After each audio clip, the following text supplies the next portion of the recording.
अस्सलामुअलैकुम। तो आज का हमारा जो टॉपिक है वो है अर्थमेटिक मीन के बारे में। ठीक है, अर्थमेटिक मीन को हम ए एम से भी ज़ाहिर कर देते हैं। यानी कि कहीं पर अगर आपने A M is equal to लिखा हुआ देख लिया ये चीज़, तो उसका मतलब अर्थमेटिक मीन ही है। अब अर्थमेटिक मीन होता क्या है? ठीक है, ये हमारे पास sum of all the observation divided by number of observations है। कैसे? अगर मेरे पास 10 ऑब्जर्वेशन है, मैंने वैसे रैंडमली ही लिख ली है, ये कोई डाटा नहीं है। तो अगर मैं क्या कहूँ, सम ऑफ ऑल द ऑब्जर्वेशन, यानी कि मैं 1 + 2 + 3 4 5 6 7 8 9 और 10 करूँ और divided by number of observation करूँ 10 के ऊपर। ठीक है, तो मेरा आंसर 5.5 आ गया। तो ये यानी कि ऐसे होता है अर्थमेटिक मीन। अब अर्थमेटिक मीन जब हम सैंपल के लिए निकालेंगे, फॉर एग्जांपल अगर मेरे पास क्लास के अंदर 50 स्टूडेंट्स हैं, अगर मैं 50 के 50 का ही डाटा लेता हूँ, तब मैंने यूज़ करना है ये साइन, इसे कहते हैं म्यू। और जब मेरे पास सैंपल होगा तब मैंने क्या करना है, एक्स बार यूज़ करना है। For population,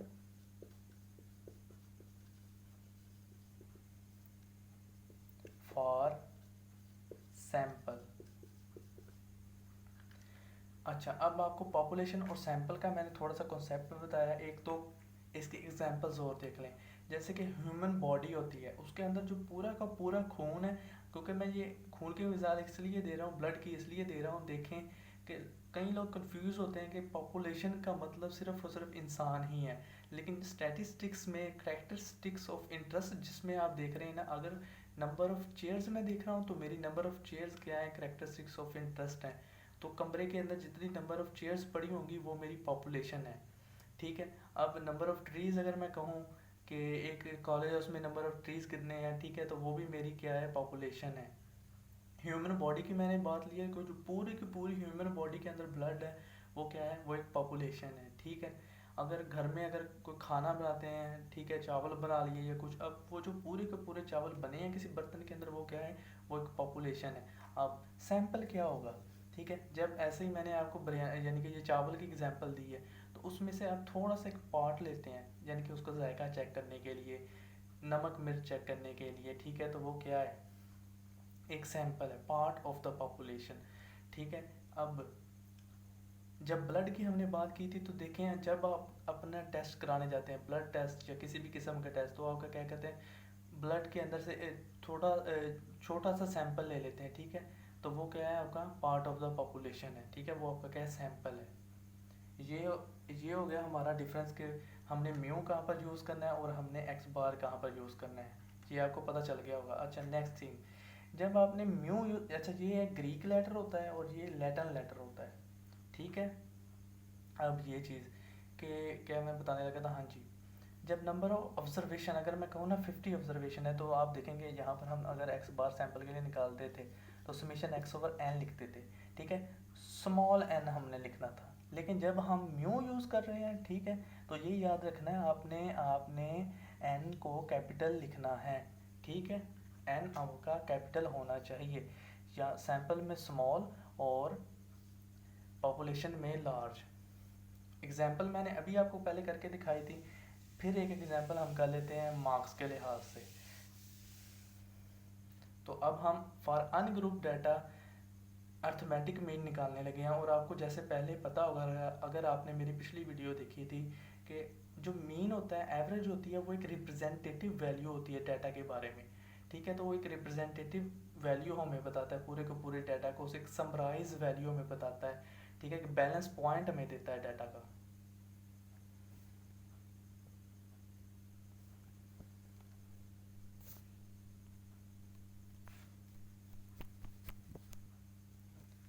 foreign group data के लिए मैंने क्या किया है कि एक एग्जांपल ले लिए कि ये क्लास एक थी, उसका टेस्ट हुआ है। ठीक है, अगर हम एग्जांपल करते हैं कि वो 50 लोगों की क्लास थी, तो मैंने 9 लोगों का डाटा लिया है। इसका मतलब क्या है कि मैंने पार्ट ऑफ द पॉपुलेशन लिया है, मैं सैंपल ले रहा हूँ। तो इस वक्त मैं जो लिखूंगा, क्या लिखूंगा, एक्स बार लिखूंगा। ये आपको समझ आ गई? ठीक है, फिर मैंने क्या लिखना है, समीशन एक्स ओवर, यहाँ पर मेरा स्मॉल एन होना चाहिए। ठीक, अब देखें समीशन एक्स कैसे होगा, ये चीज़ हमारी क्या है, हमने 45 प्लस 32 ऐसे सोन सारी वैल्यूज़ को हमने प्लस करना था 36 तक। ठीक है, जब मैंने प्लस कर लेना था उसे नंबर ऑफ ऑब्जर्वेशन 9 के ऊपर डिवाइड करना था, तो मेरा आंसर आ जाना था 40 मार्क्स। ये मेरा आंसर आ गया है। तो एक ये रिप्रेजेंटेटिव वैल्यू है डाटा की यहाँ पर। ठीक है, ये आपको अनग्रुप डाटा के लिए यहाँ पर पता चल गया होगा कि हमने एक एग्जांपल ले लिया कि हमने arithmetic mean for ungroup data कैसे लेना था। अब यहाँ पर एक, पहले मैं आपको बताऊँ, अगर मैं कहूँ कि क्लास के अंदर थे ही 9 स्टूडेंट, तो हमारी एग्जाम्पल देखें चेंज कैसे चेंज है कि हमने अब पॉपुलेशन के लिए निकालना है कि मैं कह रहा हूँ हमारी क्लास में हैं ही 9 स्टूडेंट, तो समेशन एक्स ओवर ये हमारे पास क्या है एन। ठीक है, अब देखें, अब आंसर वगैरह सारा कुछ वही है, ये दो चीज़ें चेंज हुई हैं। 40 मार्क्स। ठीक है, अब एक चीज़ और यहाँ पर बहुत ज़्यादा गौर करने वाली है। अगर मैं कहता कि 50 लोगों की क्लास है, 50 लोगों की क्लास है, तो कोई बंदा है उसने ये किसी बंदे ने लिया डाटा 9 लोगों का। अब कोई और बंदा जाता है, वो कहता है कि मैं भी एवरेज लेके देखता हूँ क्या इतनी है, तो उसने जब जाना है तो उसे क्या यही 9 लोग मिलेंगे? ठीक है, इन्हीं 9 लोगों का डाटा मिलेगा? नहीं, वो जाएगा, वो रैंडमली किसी से नंबर पूछ लेगा कि आपके टेस्ट के नंबर कितने थे, आपके कितने थे। 9 लोग उसने निकाल लिए, ठीक है, फिर वो उसकी एवरेज लेगा। इसका मतलब क्या था? इसका मतलब ये था कि जब मैंने एवरेज ली है, अब जो वो एवरेज लेगा अपने 9 सैम्पल्स की, ठीक है, जो उसके पास आएगा, तो हो सकता है, होगा भी, कि उसके आंसर में और मेरे आंसर में डिफरेंस होगा। इसका मतलब क्या है कि हमारा जो आंसर है, मीन है, एवरेज है हमारी जो, ठीक है, सैंपल टू सैंपल वेरी कर सकती है। क्या? सैंपल टू सैंपल वेरी कर सकती है।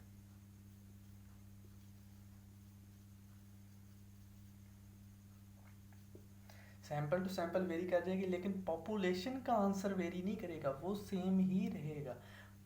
क्योंकि अगर 50 स्टूडेंट्स थे, 50 स्टूडेंट्स का उसने जब मीन लेना है, तो वो तो 50 ही रहने। अगर कोई और बंदा आके कहेगा कि मैंने पॉपुलेशन का मीन लेना, तो उसी ने भी उन्हीं 50 के 50 लोगों का ही डाटा लेना था और उसकी एवरेज निकालनी थी। तो यानी कि पॉपुलेशन का आंसर किसी लिहाज से चेंज नहीं होगा, लेकिन सैंपल का आंसर, यानी कि सैंपल के लिहाज से जब हम अर्थमेटिक मीन निकालेंगे, उसका answer sample to sample vary करेगा। अब हम फॉर ग्रुप डाटा देखते हैं इसे। जी, फॉर ग्रुप डाटा की हम बात करने लगे हैं। फॉर ग्रुप डाटा की हम बात करने लगे हैं, तो देखें, ग्रुप डाटा के लिए हमारा जो फार्मूला है वो ये है। पहले देखें हमारा फार्मूला क्या था, समेशन एक्स ओवर एन। ठीक है, तो ये क्या होता था, नंबर ऑफ ऑब्जर्वेशन। तो यहाँ पर भी ये नंबर ऑफ ऑब्जर्वेशन ही है। ठीक है, तो अब देखें समीशन एफ एक्स। एफ क्या होता है हमारे पास? अगर आपको ग्रुप डाटा, ज़ाहरी बात है, आपने प्रेजेंटेशन ऑफ डाटा में, ठीक है, क्लासेस बनाई होंगी, फ्रिक्वेंसीज बनाई होंगी, फ्रिक्वेंसीज डिस्ट्रीब्यूशन बनाई होगी आपने, तो आपको ये पता होगा कि फ्रिक्वेंसीज होती हैं। ठीक है, तो अब देखें, यहाँ पर देखें हमारे पास फ्रिक्वेंसीज आ गई, इनका जो सम है, ठीक है, ये टोटल नंबर ऑफ ऑब्जर्वेशन ही है कि नंबर ऑफ ऑब्जर्वेशन कितनी है, यानी कि ये 60 वैल्यूज़ थी, ठीक है, जो डाटा के अंदर दी थी, और उनके बाद में हमने क्या किया, हमने पुटिंग की कि इससे इस फेड के दरमियान इतनी ऑब्जर्वेशन आ रही हैं, 85 से 104 के दरमियान 10 ऑब्जर्वेशन आ रही हैं। ठीक है, ऐसे लिखा गया है ये डाटा। अब हमें किस चीज़ की ज़रूरत है? जहाँ पर हमें यहाँ पर चाहिए एक्स। एक्स तो हमें दिया नहीं हुआ, तो एक्स हमने फाइंड करना है, वो है हमारे पास मिड पॉइंट्स। ठीक है, मिड पॉइंट हमने फाइंड करने हैं। तो वो कैसे किए जाते हैं? अगर मैं ये जो है हमारे पास क्लास की लोअर लिमिट और अपर लिमिट, ठीक है, अगर मैं इसे प्लस करूं और 2 के ऊपर डिवाइड कर दूं, तो मेरा पहला आंसर आ जाएगा। सेम अगर मैं लोअर लिमिट और अपर लिमिट को प्लस करूं और 2 पे डिवाइड कर दूं, तो मेरा दूसरा आंसर आ जाएगा। सेम मैंने नीचे प्रोसीजर हमने करना था रिपीट, और हमारे आंसर आते जाने थे।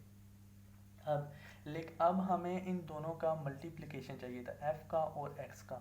ठीक है, जब मैंने इन दोनों का मल्टीप्लाई करना, तो मेरे पास एक नया देखें कॉलम पूरा बन रहा है, और उसके नीचे जब मैं आऊँगा सम करूँगा। ठीक है, ये जब हम पूरे कॉलम का आंसर पूरा नीचे लिख लेते हैं, तो जो नीचे ये आंसर आता है, ये सम में हमारे पास सम हुआ होगा, यानी कि सारी वैल्यूज़ को प्लस कर लिया गया है, तो ये सम का आंसर आ गया, ये वाला हमारा पास आंसर आ गया है। तो देखें, अगर मैं यहाँ पर इसका आंसर लिखूँ तो मेरे पास आता है 7350.0/60। ठीक है, तो 122.5 ये है मेरा इसका आंसर ग्राम्स में। अगर मैं इसी डाटे के ऊपर, यही डाटा अगर मेरा होता अनग्रुप डाटे के लिए, ठीक है, ये तो मैंने ग्रुप डाटे के लिए किया है ना, तो 60 ऑब्जर्वेशन को अगर मैं ग्रुपिंग में करता ही ना, कन्वर्ट ग्रुप डाटा बनाता ही ना, अनग्रुप डाटा करता, ठीक है, तो वो मेरा आंसर आना था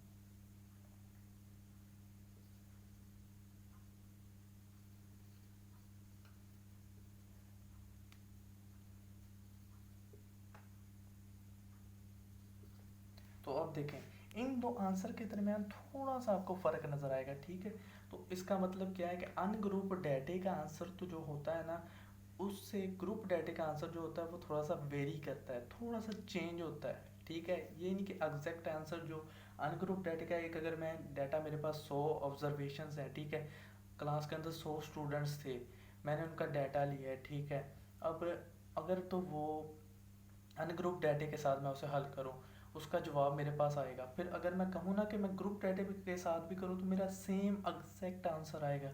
तो एग्जैक्ट नहीं आएगा, ये देखें पॉइंट के बाद में थोड़ी सी वेरिएशन आ सकती है। अब एक चीज़, सबसे पहली चीज़ इसमें ये है कि कौन सा डाटा बेहतर होता है, ग्रुप डाटा बेहतर होता है कि अनग्रुप डाटा बेहतर होता है, ये क्वेश्चन पूछा भी जाता है, ठीक है। आपके क्लासेस में भी पूछा जाएगा, हो सकता है इंटरव्यू में भी आपसे पूछा जाए, क्योंकि क्वेश्चन काफ़ी वजनी है। कैसे आप देखें ज़रा, इम्पोर्टेंट क्वेश्चन है। कौन सा डाटा बेहतर है, ग्रुप डाटा बेहतर है कि अनग्रुप डाटा बेहतर है। तो देखें यहाँ पर मैंने, अब हम पहले मैं आपको आंसर बता देता हूँ कि इसका आंसर ये है कि ये अनग्रुप डाटा ज़्यादा बेहतर होता है। आपने कहना कि अनग्रुप डाटा ज़्यादा बेहतर कैसे हो गया, क्योंकि ग्रुपिंग हमने किया, हमें पता चल रहा है कि देखें कितनी प्यारी ग्रुपिंग हो रही है, हमें पता चल रहा है कि ये वेट है, इस वेट के दरमियान हमारी 9 ऑब्जर्वेशन फॉल कर रही हैं, हमें यानी कि एक विजुअल रिप्रेजेंटेशन भी मिल रही है, आसानी पैदा हो रही है हमें देखने में, डाटा को देखने में, ऑब्जर्व करने में।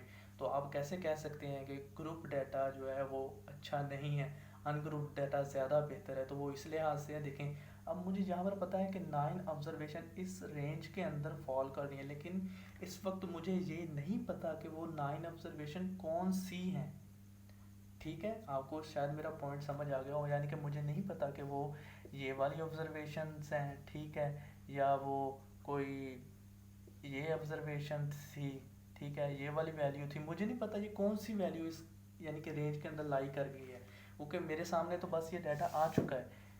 आपको अगर पॉइंट समझ आ रहा है मेरा, तो ये मेन इसका यानी कि identification of the observation, observation की जो आइडेंटिफिकेशन है वो यहाँ पर लॉस्ट हो गई है, उसका नहीं पता चल रहा, गुम हो गई है, ठीक है। तो ये इसका बहुत बड़ा डिसएडवांटेज यानी कि ये है ग्रुपिंग का। अगर ये आपको पूछा भी जा सकता है, तो ये अब देखें हमारा ग्रुप डाटे के लिए और अनग्रुप डाटे के लिए हो गया। अब हम करते हैं इसकी प्रॉपर्टीज़ की बात, बल्कि प्रॉपर्टीज़ मैं आपको नेक्स्ट लेक्चर में करवाऊँगा, ठीक है। तो आज के लिए इतना ही, अल्लाह हाफिज़।